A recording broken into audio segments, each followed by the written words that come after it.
right, guys, class today is a 20-minute AMRAP of a 400-meter run or other cardio variation of your choice.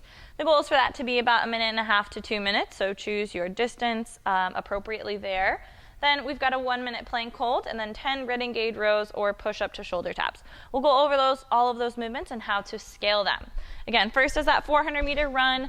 In its place, we could do jump roping, rowing, biking, no push-up burpees, something that's just going to get your heart rate up and not be super high impact.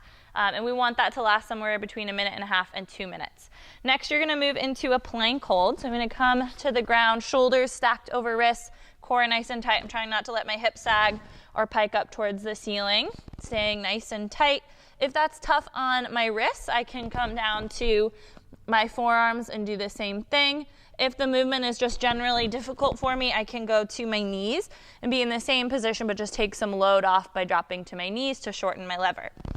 Goal is to hold for a minute there. If you're not able to do that all in one go, then hold for as long as you can, take a little rest, and then try to finish the minute off rather than just moving on.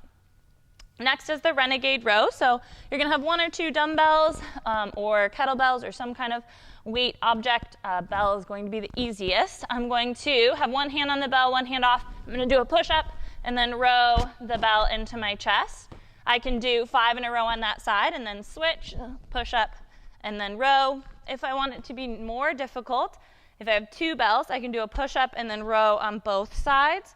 Or I can do a push-up, row, move the bell, and row for 1 rep to get a row on both sides for every single repetition. If I don't have a weight, then I'm going to perform my push-up and then do a shoulder tap on both sides for 1 rep, and then repeat push-up, shoulder tap, shoulder tap. Again, if those push-ups are difficult, I can do that whole series, the rows or the shoulder taps from my knees, or I could do the same thing, elevating my hands, performing a push-up, and then a shoulder tap both sides as a little easier variation. Have fun with it.